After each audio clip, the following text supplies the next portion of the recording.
नमस्कार, मी Suvarna Joshi. Speed news मध्ये आपल्या सगळ्यांचं स्वागत. सुरुवात करूया वेगवान बातम्या.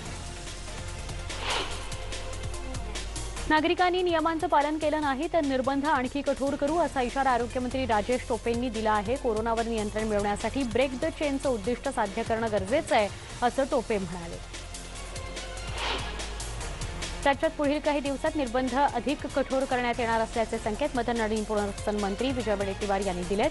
100% लॉकडाऊन करण्याची मागणी होतीये, मात्र त्याबाबत योग्य तो निर्णय मुख्यमंत्री घेणार असल्याचं वडेट्टीवारांनी स्पष्ट केलं. राज्यात उद्या 30 एप्रिलपर्यंतच्या कठोर निर्बंधांची तयारी करण्यात आलेली आहे. त्यानंतरही निर्बंध कठोर राहिल्यास तशी तयारीही प्रशासनाकडून करण्यात येत असल्याचं वडेट्टीवार म्हणाले. मुंबईमध्ये कोरोनाची सध्या तरी लाट स्थिर असून हा ट्रेंड असाच राहिला तर मुंबईत कोरोनाची लाट ओसरेल असं गृहीत धरता येईल अशी माहिती मुंबई महापालिकेचे आरोग्य व्यवस्था पाहणारे अतिरिक्त आयुक्त सुरेश काकाणी यांनी दिली आहे. ते न्यूज 18 लोकमतशी बोलत होते. दरम्यान पुढच्या लाटेच्या दिशेनेही तयारी करता येईल असंही सुरेश काकाणी यांनी स्पष्ट केलं.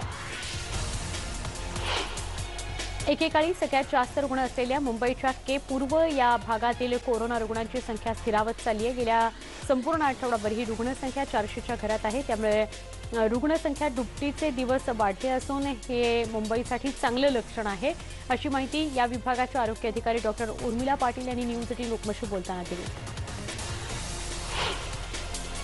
मुख्यमंत्र्यांनी जाहीर केलेल्या पॅकेजच्या अंमलबजावणीकरता निधी वितरणाच्या आढाव्यासाठी उपमुख्यमंत्री अजित पवार यांनी मुंबईमध्ये बैठक घेतली. राज्य सरकारनं जाहीर केलेलं 5,476 कोटींचं पॅकेज लाभार्थ्यांपर्यंत पोहोचवा असे निर्देश त्यांनी प्रशासनाला दिले. 7 कोटी नागरिकांना मोफत अन्नधान्य लोकांपर्यंत पोहोचवलं जाईल. युद्धपातळीवर ते पार पाडावं असे निर्देश त्यांनी दिले. राज्य सरकार विरोधकांसोबत कट्टी आणि बट्टीचा खेळ खेळत असल्याचा आरोप भाजप आमदार प्रसाद लाड यांनी केलाय. सरकारची देवेंद्र फडणवीस यांच्याशी कट्टी असल्याचा आरोप लाड यांनी केलाय.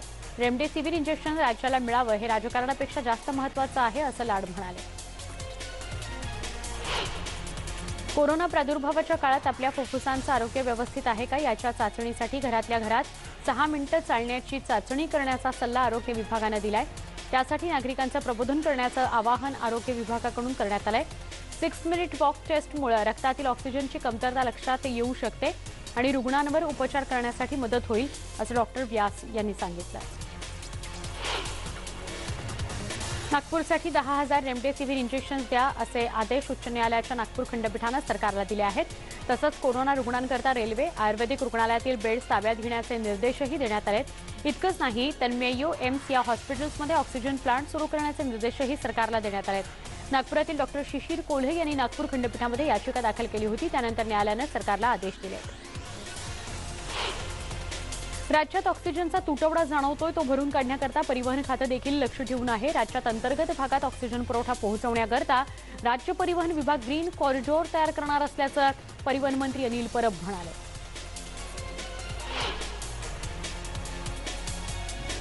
मुंबईतून अतिशय धक्कादायक बातमी आहे. दहिसरच्या कोविड सेंटर बाहेर 6 महिन्यांच्या गर्भवतीला बेडसाठी प्रतीक्षा करावी लागली. गर्भवतीलाही बेड मिळत नसल्याचं चित्र आहे. कोरोनाबाधित या महिलेला बेडसाठी कोविड सेंटर बाहेर प्रतीक्षा करावी लागली. या दरम्यान गर्भवतीची प्रकृती बिघडली तर कोण जबाबदार असा सवाल उपस्थित केला जातोय. दहिसर कोविड सेंटर बाहेर नो बोर्ड असा बोर्ड लिहिण्यात आलाय. परिस्थिती दिवसागणिक गंभीर होत चाललेली आहे. कारण ज्या वेगानं रुग्ण वाढत आहेत त्या वेगानं ना बेड रिकामे होत आहेत ना बेड उपलब्ध होत आहेत. आणि बेड मिळालाच आणि ऑक्सिजनची गरज पडली तर ती पुन्हा टांगती तलवार आहेच. देशातील अनेक राज्यातली आरोग्य व्यवस्था कोलमडण्याच्या मार्गावर आहे.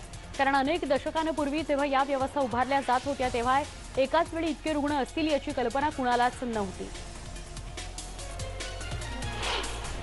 चंद्रपुरामध्ये रुग्णालयाच्या चक्रा घालूनही बेड मिळत नसल्यानं रुग्णाचा गाडीतच मृत्यू झाल्याची दुर्दैवी घटना घडली आहे. चक्रा घालूनही बेड न मिळाल्यानं रुग्णाचा स्वतःच्या गाडीत मृत्यू झाल्याची घटना घडली आहे. शहरातील नगीना बाग या परिसरामध्ये वास्तव्याला असलेल्या प्रवीण दुर्गे यांची प्रकृती काल बिघडली. ते 40 वर्षांचे होते.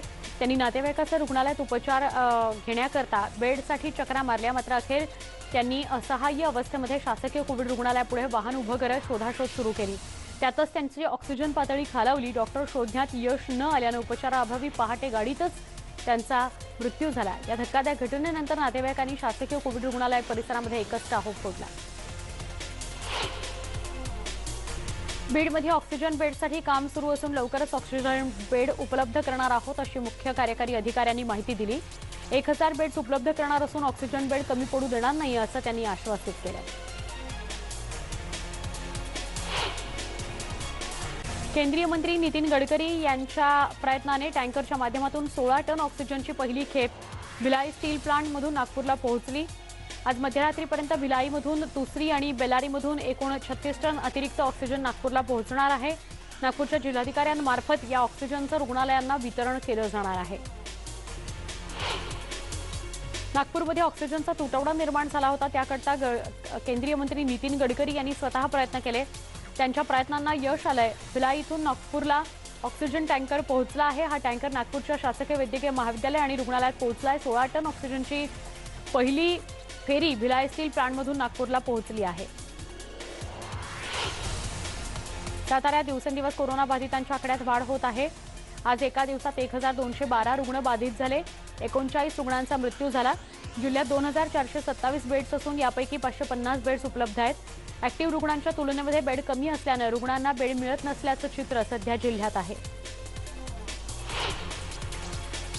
खेडमधल्या कळंबणी उपजिल्हा कोविड रुग्णालयामध्ये ज्युरॉस सिलेंडर ऑक्सिजन प्रणाली गेल्या 4 महिन्यांपासून सुरू करण्यात आली आहे। या कोविड हॉस्पिटलमध्ये ऑक्सिजनची कमतरता भासत नाहीये।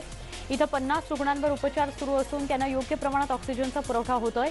कोविड कमांडिंग अधिकारी डॉक्टर संभाजी गरुड यांनी या संदर्भात माहिती दिली। अहमदनगर महानगरपालिका हद्दीत कोरोना पेशंट दिवसेंदिवस वाढत आहेत। नागरिक मात्र बिनधास्त वावरताना दिसत आहेत। सकाळी भाजी खरेदी करता गर्दी केलेलं दृश्य बघितलं तर कुणाला खरं वाटणार नाही की कोरोनाची परिस्थिती अधिक गंभीर होतीये। महापालिकेने हे दृश्य पाहून भाजी विक्री करण्याला बंदी घातलेली आहे। हातगाडीवर फेरीवाल्यांना भाजी विक्री करायला सकाळी 7 ते 11 वाजेपर्यंतच वेळ देण्यात आलेला आहे असं आयुक्तांनी स्पष्ट केलं। कोरोनाची परिस्थिती अनेक जिल्ह्यांमध्ये दिवसेंदिवस गंभीर होतीये। जे बेफिक्रीनं वागतायत त्यांच्यावर कारवाई केली जाते। जालन्यात तर कलेक्टर रवींद्र बिनवाडे रस्त्यावर उतरले। रस्त्यावर विनाकारण फिरणाऱ्यांची अँटीजन टेस्ट केली जाते। 20 मिनिटांमध्ये 5 पॉझिटिव्ह रुग्ण सापडले। नाशिकमधल्या नामांकित हॉस्पिटलमध्ये मृताच्या टाळूवरचं लोणी खाण्याचा प्रकार समोर आलाय। कल्याणी शिंदे ही रुग्ण मृत झाल्यावर तिच्या गळ्यातील मंगळसूत्र चोरण्यात आलं। 2.5 तोळ्यांचं हे मंगळसूत्र असून कल्याणी यांच्या मुलानं आरोप केलाय की हॉस्पिटलच्या स्टाफनं हे मंगळसूत्र चोरलंय। शहरातील स्पंदन हॉस्पिटल विरोधात सरकारवाडा पोलीस ठाण्यात या मुलानं गुन्हा सुद्धा दाखल केलेला आहे। पोलिसांनी हॉस्पिटलचं सीसीटीव्ही फुटेज ताब्यात घेतलं असून पुढचा तपास सुरू आहे। एकीकडे पैशांच्या लोभापायी मृताच्या टाळूवरचं लोणी खाण्याचा प्रकार समोर येत असतानाच माणुसकी आणि प्रामाणिकपणा जिवंत असल्याचं एक उदाहरण वर्ध्याच्या सावंगीत समोर आलंय। शालिनीताई मेघे या सुपर स्पेशालिटी हॉस्पिटलमध्ये स्वतंत्र कोविड वॉर्ड निर्माण करण्यात आलाय। इथं वृंदा चौधरी या चतुर्थ श्रेणी कर्मचारी आपली सेवा बजावतायत। साफसफाई करत असताना चौधरी यांना एका बेडवर उशीखाली 1 लाखांहून अधिक रोख रक्कम, मनगटी घड्याळ, चाव्यांचा गुच्छ आढळला। चौधरी यांनी प्रामाणिकपणे ही रक्कम आणि इतर सगळ्या वस्तू रुग्णालय प्रशासनाला सोपवल्या। आरवी इथल्या रुग्णाचा उपचारादरम्यान मृत्यू झाला होता, त्याच्यासोबत ही रक्कम होती। ही रक्कम नंतर रुग्णाच्या कुटुंबियांना परत करण्यात आली। मावळ तालुक्यामध्ये कोरोना बाधितांची संख्या दिवसेंदिवस वाढतीये, तर दुसरीकडे रुग्णालयात ऑक्सिजन बेड शिल्लक नसल्यानं रुग्णांचे मोठे हाल आहेत। बेड नसल्यानं रुग्णवाहिकेमध्येच बसून रुग्णालयाचे उंबरठे झिजवण्याची धक्कादायक वेळ आली आहे। त्यामुळे आता रुग्णांनी उपचार कसे घ्यायचे असा प्रश्न उपस्थित होतोय। कोरोना विषाणूचा धोका दिवसेंदिवस वाढत चालल्यानं कोरोना बाधितांच्या मृत्यूची संख्याही वाढली आहे। त्यातच आरोग्य यंत्रणेप्रमाणे स्मशानभूमीही अपुरी पडत चालल्याचं चित्र आहे। पंढरपुरातील स्मशानभूमीमध्ये असणारी विद्युत दाहिनी बंद झाल्यामुळे अंत्यसंस्कारासाठी जागाही अपुरी पडताना दिसतेय। तर व्हायरल होत असणाऱ्या व्हिडिओमधून मृत्यूचं भयानक वास्तव समोर येत आहे। नाशिकमध्ये कोरोनामुळे मृत्यू झालेल्यांची खरी आकडेवारी प्रशासन लपवतंय का असा आरोप सामाजिक कार्यकर्ते करू लागलेत। याचं कारण असं की गेल्या 16 दिवसांमध्ये नाशिक शहरात 18 स्मशानभूमींमध्ये 1793 मृतदेहांवर अंत्यसंस्कार करण्यात आले। पण याच 16 दिवसातली सरकारी आकडेवारी 175 इतकीच आहे, म्हणजे 1 यापेक्षाही कमी। यामागचं नेमकं गौडबंगाल काय आहे हे अजून स्पष्ट झालेलं नाही। रत्नागिरी जिल्ह्यामध्ये कोरोना बाधितांची संख्या वाढतीये। जिल्ह्यात सुमारे 3500 ऍक्टिव्ह रुग्ण आहेत। दुसरीकडे रुग्णांना बेड मिळणं कठीण झालंय। जिल्ह्यातील दापोलीत कोरोना रुग्णांना बेड मिळणं कठीण झालंय। व्हेंटिलेटर ऑक्सिजन हे सुद्धा संपलं आहे, तर सोबतच क्रिटिकल असणाऱ्या रुग्णांना बेड मिळणं कठीण झालेलं आहे। दौंड तालुक्यामध्ये कोरोना रुग्णांची संख्या दिवसेंदिवस वाढते. अशात दौंडमधील उपजिल्हा रुग्णालय फुल झालंय. त्यामुळे रुग्णालयातील महिलांच्या प्रसूतीगृह कक्षाकडे असलेल्या डिलिव्हरी बेडवर उपचार करण्याची वेळ आली आहे. डिलिव्हरीसाठी येणाऱ्या गर्भवती महिलांना नाईलाजास्तव इतर रुग्णालयामध्ये जाण्याची वेळ या महिलांवर आली आहे. सध्या या उपजिल्हा रुग्णालयामध्ये 40 बेड्सची क्षमता आहे, मात्र 51 जणांवर उपचार सुरू आहेत. नांदेडमधील दत्त मांजरी ग्रामस्थांनी जनावरांना मास्क घालण्याचा निर्णय घेतला आहे. जनावरांना बांधतानाही सोशल डिस्टन्सिंग ठेवून बांधण्यात येणार आहे असंही ठरवलं गेलंय. कोरोनाचा वाढता प्रादुर्भाव बघता खबरदारी घेतली जाते. जनावरांच्या गोठ्यात वेळच्या वेळी सॅनिटायझरची फवारणीही केली जाते. जनावरांना चरायला नेल्यानंतर त्यांचा मास्क काढला जातो. विधान परिषदेचे विरोधी पक्षनेते प्रवीण दरेकर यांनी संजय राऊतांवर टीका केली. रेमडेसिवीरचा काळाबाजार सिद्ध करावा, फक्त टीका करू नये असं प्रवीण दरेकर म्हणाले. भाजप आमदार राम कदम यांनी शिवसेना खासदार संजय राऊत यांना ट्विट करत खोचक सवाल केला. सर्वाधिक वाईट अवस्था महाराष्ट्राची आहे, मग आपण राज्य सरकारला देखील विशेष अधिवेशन घेण्याची मागणी करणार आहात का, असा सवाल कदम यांनी राऊतांना केला. मुंबईजवळच्या वांगणी रेल्वे स्थानकावर अंगावर शहारं आणणारी घटना घडली आहे. प्लॅटफॉर्मवर चालत असताना एक लहान मुलगा रुळांवर पडला. समोरून वेगानं मेल ट्रेन येत होती. काही क्षणात अनर्थ घडतो की काय असं वाटत असतानाच रुळांवर काम करणारे पॉइंट्समन मयूर शेळके धावत आले. मुलाला उचललं, प्लॅटफॉर्मवर ठेवलं आणि स्वतःही प्लॅटफॉर्मवर चढले. अर्ध्या सेकंदाच्या अंतरानं तिथून ट्रेन पास झाली. पॉइंट्समन शेळके यांचं सगळ्या स्तरातून कौतुक होतंय. त्यांनी या लहान मुलाचे जीव वाचवले. शेळकेंना बक्षीस म्हणून काही रक्कम देण्याची इच्छा सोशल मीडियावर अनेकांनी व्यक्त केली आहे. उत्तम सामाजिक जाणीव आणि चित्रपटांप्रमाणे वेगवेगळ्या माध्यमांची सखोल माहिती असलेल्या निर्मात्या आणि दिग्दर्शक सुमित्रा भावे यांचं आज निधन झालं. गेले काही दिवस त्या आजारीच होत्या. 10 दिवसांपासून त्यांच्यावर आयसीयूमध्ये उपचार सुरू होते. सुनील सुक्तनकर यांच्यासोबत सामाजिक विषयांवर बेतलेले त्यांचे यशस्वी चित्रपट दर्दी प्रेक्षकांनी डोक्यावर घेतले होते. इथे एक छोटासा ब्रेक घेऊया, लगेच भेटणार आहोत. पहा फक्त न्यूज 18 लोकमत.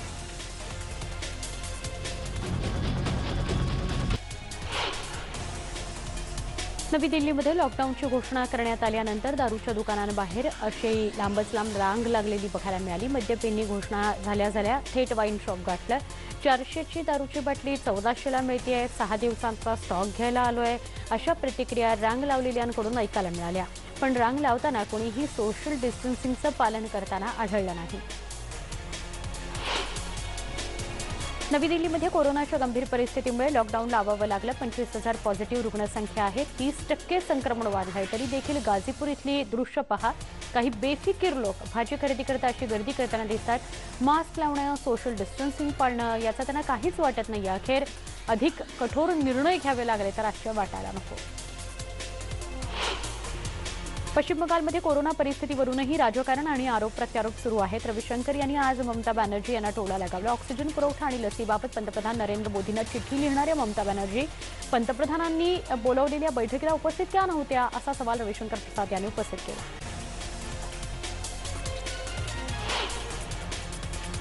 यासह स्पीड न्यूजमध्ये इथेच थांबतो आहोत. ताज्या घडामोडींसह काही क्षणात पुन्हा भेटूया.